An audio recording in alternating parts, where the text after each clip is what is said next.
Hey, welcome back to the Manumet Podcast that is powered by Jabez Financial, and even more so, Jabez Financial's founder, registered investment advisor, Glenn Johnson, the host of the show. I'm your co-host, Doug Turnbull. And Glenn, by the way, it's not out yet, but we're going to tell you more about it next month, as co-authored a book, The Motivation Manifesto, with Les Brown and a lot of other people that are, I would say, motivational influencers. So be looking for that, and Glenn will explain in a later show how to get more in touch with that. But Glenn, it is so great to have you on here, and during the holidays, no less. So how you feeling today, sir? Fantastic and getting better. We've got so much to look forward to. You know, it's funny with a new year right around the corner, or perhaps it's already passed at this point. Depending on when somebody's listening, it may have already passed. You know, it may be New Year's 2027, and they're hearing old episodes. Who knows? No, I'm just kidding. But as we record, it is right before the new year. Yes, sir. Okay, and what we have, I find it interesting that we reflect back on last year, and how many times do you look back on last year and say, boy, that was so awesome. I can't wait for this year. It's going to be even better. We always look back and say, boy, I'm glad that's over. We reflect back on the struggles and the challenges and the hardships that we experienced over last year, and we take that American optimism and say, you know what, this year's going to be better. This year's going to be better. But we still look back at the hardships of the previous year. Well, you know what? Until things change, we'll still continue to relive what we experienced last year. Yeah. A mentor of mine told me when I was in my early 20s, he said, if you want to see some changes in your life, make some changes in your life. Right? Hey, isn't that the truth? Right, because there's that one common denominator. And when we reflect back on what happened last year, we bring ourselves to a point where we say, okay, we're going to make some New Year's resolutions. And more often than not, those New Year's resolutions turn out to be nothing much more than New Year's confessions. I admit it. I got to lose some weight. Okay. I admit it. I got to quit this unhealthy habit, or I admit it. I got to pay attention to my finances. But things don't necessarily change because the thought patterns and the underlying belief systems haven't altered yet. That's a great point. So I never thought about it like that. In fact, when you told me today we're going to talk about New Year's resolutions and confessions, I was like, oh, what's Glenn going to confess today? Okay. No, this is great, because it is, I need to lose some weight, or in my case, I need to stop kicking squirrels in the park. You know, it's, no, I'm just kidding. Oh, no, I don't do that. I just don't want to do it ever. Right? No, but it's usually something we've been doing wrong and we want to course correct. It's rarely something we're adding to. So is that maybe, I know there's things we need to correct. Is maybe that too much not a growth mindset? If you're always just trying to correct something to get back to zero or back to par, are maybe people thinking too small on this, or are you trying to go a different direction in how you flesh out that tension? Well, obviously, we want to have a positive perspective on things. I think I forget who it was, though. They were repeatedly invited to come to an anti-war rally. And she said, I'm not going to go to any anti-war rallies. I'll go to a peace rally. Right. Because essentially it was putting in the mindset of what you're going towards and not just what you're running from. And with our program that we put together, even through the nonprofit with Manumet United, the Winning at Life, and we go through those 5 F's of faith, family, friends, fitness, and finances, right? When we're looking for improvement in any of those areas, it's so critically important to know exactly how you want to improve. What would success or progress look like specifically in those areas? And so that's getting that clear vision of exactly what it is that you want. That's what we need to be spending more time on, not just saying, I've got to quit smoking. Yeah. You know, we've got to look at, I want to be healthier. And what is that going to look like? Well, right. That's a great question. Yeah, because you could quit smoking and still be hard on the potato chips all the time, right? It's like, okay, well, I mean, yeah, that's great. We've cut down on the carcinogens, but I mean, are we going to work on our weight? Are we going to get a little more toned or build up that cardio? And yeah, that's a great point. Now, when we take this overall mindset or this paradigm shift a little bit, but you know, New Year's resolutions, but okay, we really are just confessing something. How do we turn this into good instead of not bad? You know, exactly, instead of the anti-war. Well, okay, how does this interface with finances? What are some good examples of how people maybe make financial resolutions the wrong way, and how an advisor, especially such a positively minded, purpose-driven advisor like you, Glenn, influences them? How do we take I just want to have less debt into I would like to make more money? Right. It's funny. You ask a child, how are they doing? And they'll say, I'm happy, I'm sad, I'm excited, I'm angry. They'll tell you very specifically. When you ask an adult, how are you doing? Oftentimes you'll hear things like, can't complain, could be worse, right?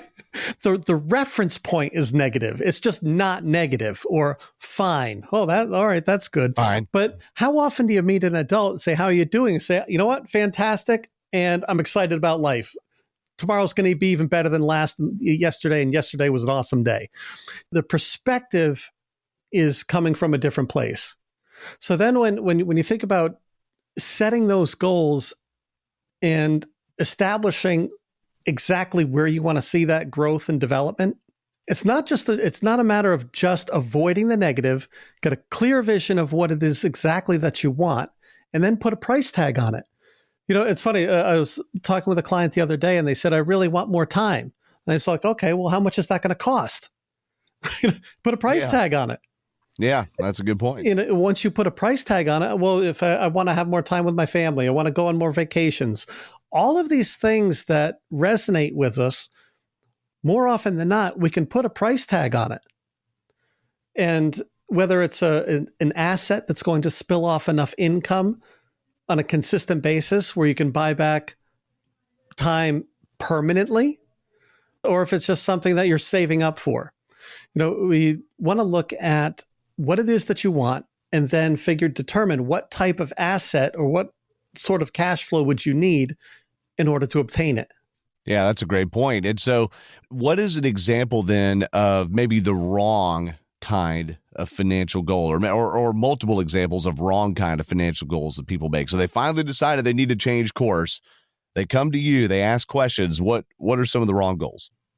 Some of the wrong goals would be financial goals geared toward making like, if I want to make myself feel better immediately. Okay. Most of the foolish spending is coming from a place of, I want to feel better now, or I'm overcompensating for failures and disappointments of the past. If we think about, like, when people overspend during Christmas, they overspend because of their own feelings. Whether they feel obligated, they feel they need to, they feel like that's their only way of expressing what they want to communicate to somebody. But making foolish financial decisions doesn't actually express what you really want to communicate. I remember, I forget who it was that was telling me once, he said, you know what? I'll take care of me for you, and you take care of you for me. And that's where, if we want to lead our families in a healthy direction financially, I'm going to say, I'm going to love you enough to say, no, we're not going to take this extra trip. No, we're not going to spend an exorbitant amount of money on Christmas. I'm going to love you enough to put restrictions on this so that we can have a better future. Yeah. Yeah, I think that makes a lot of sense. So if somebody's coming in, and what is an example of a financial goal then where it's too short term, right? Where they're just trying to feel better, or maybe have less guilt, exercise some guilt about the past? Is it, I spent too much at Christmas, I'm going to be really aggressive saving and have a really strict budget? Is that an example? And what are some others maybe? Yeah, well, like for example, if somebody wants to, if they're splurging on the Starbucks coffee and spending $5 on that, actually, apparently sometimes they cost more. Oh, yeah, they do. You're not holding up a Starbucks coffee there, are you? There's some herbal tea to nurse the throat here. So we're all right, as close to $3 as possible. Exactly. All right. So essentially, it can be as small as overspending on a cup of coffee, or it can be taking an extended vacation that will add more financial stress than peace that it brings while you're there. That's right. Kind of like you can enjoy spending a whole bunch of money on Christmas gifts, but if you have to spend the next 9 months paying for it, it just robbed you of all that joy. Just in time for the next holiday season by the time you pay it off. Right. I remember saying that the way to live like you make if you want to live like you make $250,000 a year and you only make 100 grand, pay cash for things. There you That's go. it. That's a good one. That's a good one. So, okay, there's people that just make maybe too strict rules to make up for past misgivings. What's a better approach then? What would you, if somebody's hearing this right now, okay, they're feeling that tension, oh man, I'm making the wrong decisions. What can you, Glenn Johnson, a registered investment advisor, do to help them change their course of thinking and come up with a better plan at Jabez Financial? We want to walk people through defining exactly how it is that they want to live. And how do they want to live? What do they want their lifestyle to be like in a year or two? And once we clearly defined how they want to live, how much that's going to cost, then we'll put together how to go about building and putting together the right assets that will support that lifestyle. The objective is define how you want to live and that doesn't mean if you're 40 years old, you want to figure out how you're going to live when you're 60. No, if you're 50 years old, I want to figure out, well, how do you want to be living when you're 52? Yeah. Right? It doesn't have to be decades in the future. It could just be a year or two. And if people can follow an instruction, it's amazing. And that's why I tell people, when you start making healthier decisions, your lifestyle within a year or two can be unrecognizable from the way it is today. But our belief systems are so hardwired that we actually believe we're going to continue to have the same struggles that we're having now, just as we will when we're 10 years older from now. It's just going to hurt more. But it doesn't have to work that way. Yeah, that's a good point. It doesn't have to work that way. So what can you do? So that's how people can change. What could Jabez Financial do to help? Somebody's hearing this for the first time. They may click on or go to jabezfinancial.com. Glenn, if someone's doing that for the first time, what do you tell them to do? What do you set up with them? What do you walk them through the first time? So you ask them, how do they want to live? What else does the firm offer? Okay. What I like to do, I have a little different process than most financial advisors, and this has seemed to work well for me for decades. And that is, when you first reach out, whether you go to jabezfinancial.com and type in your name and number or email address, if that's the easiest way for you to reach out, or if you just give my office a phone call, you have to take some initiative to reach out. And then when we have a conversation, our first consultation, I suggest if there are, for example, if there are financial documents you'd like me to take a look at, I'm happy to, feel free to bring them in and I'll take a look at them. But I'm mostly interested in sitting down and having a conversation with you. I want to get to know you. I want to find out what's important to you. And I want you to get to know me as well. And then we'll be able to find out then, do we have the potential for a long-term working relationship? Because unlike a lot of the financial people in the world, I care more about your future and I care more about you than I care about your dollars. Yeah, well, that's a great point. Yeah, so you're trying to find the right match. And if you don't think that somebody's going to be responsive to that or receptive to that, you don't need to waste their time. That's right. Because when you have the right people, and that's when you have the right relationships and you establish that, the possibilities become extraordinary. And that's can really be transformative. So a lot of times, people, they've lived their whole life putting money away in their 401ks and their IRAs, and they've accumulated some extra cash in the bank, and they want to know what to do with it. That's great. And we can work with that. We can look at current market conditions. We can look at the state of the economy. We can look at all kinds of things, the tax consequences, when you're going to start using the money. Yes, that's all part of the process. However, there has to be a purpose to it. And that's why when we have purpose-driven planning here at Jabez Financial, we want to find out what's the point. What do you actually act after? So that once we put a plan together, you can actually measure the results and say, you know what? I can point to this. My life has improved significantly. Not just taking on junk. You guys are taking on quality clients. And by quality, we're not doing that by assets under management or something. Quality based on people that are interested in actually achieving their goals, it seems like. Exactly. It's not just a matter of here's my money, you do what you want with it. No, I want to work with you. And that's where, as a registered investment advisor, I don't just care about somebody's risk tolerance. I mean, I care about how people feel, but what's more important is their risk ability. Are they making smart decisions? Yeah. And as their financial education improves, their risk tolerance will conform to their risk ability. And then that's where confidence comes in. That's where anxiety diminishes. Once you actually grasp a hold of things and you recognize not just the fact that you are making better financial decisions, but the reasons why you're making them. And like I said, as somebody understands how their money's working, it brings more peace, eliminates anxiety, and they can enjoy spending their money more.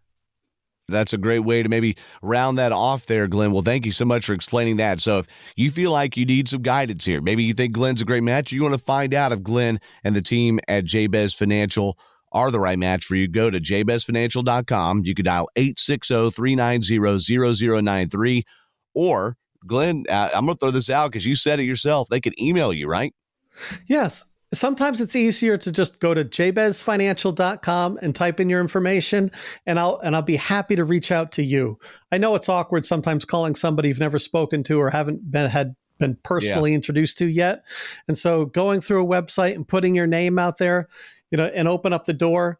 And that way, if you submit your name and number through jabezfinancial.com and I give you a call back, you don't have to feel like you've already pre-committed to doing anything. At least you've just opened up the door so we can start a dialogue. Hey, I like that. Starting a dialogue there. So do that with jabezfinancial.com. Glenn, thanks for making the time today, and hope you have a happy new year as well. Right back at you, Doug. Thanks. Hey, appreciate you folks. Again, jabezfinancial.com. You can also go, if it's easier for you to remember, the manumitpodcast.com. And I'll bring that up because you can find past episodes like the episodes we talked twice before, or the 2 episodes before this, about quality of life and retirement, and also you're living the lifestyle of previous decisions. You can see Glenn has a lot here about mindset and also reaping what you sow, and you could change course there. Make that decision, though. You're not going to do it on your own. Well, you make the decision on your own, but you also need someone to help guide you in the ways to help change course. And they get that, again, is jabezfinancial.com. When you go to Apple and Spotify or the manumitpodcast.com, be sure and subscribe to the podcast. Turn on the notifications. We have new episodes coming out roughly every 2 weeks. So everybody, thank you for listening to the show. Thanks to our producer, Daniel Salerson, for publishing it. And thank you, Glenn, for your time. I'm Doug. He's Glenn Johnson, registered investment advisor and the founder of Jabez Financial. And we'll have another episode coming your way shortly. Investment advisory services offered through Jabez Financial, LLC, a registered investment advisor firm. Registration is not an endorsement by securities regulators. By contacting us, you may be provided with information about insurance products, including annuities, offered through Glenn Johnson, Connecticut Insurance, license number 4628409. The firms are separate entities. Annuity guarantees rely on the financial strength and claims-paying ability of the issuing insurance company and are not offered by Jabez Financial, LLC. Read your contract for restrictions, limitations, or penalties. Jabez Financial, LLC is not licensed in all 50 states. To find out if Jabez Financial, LLC is licensed in your state, please call 860-390-0093.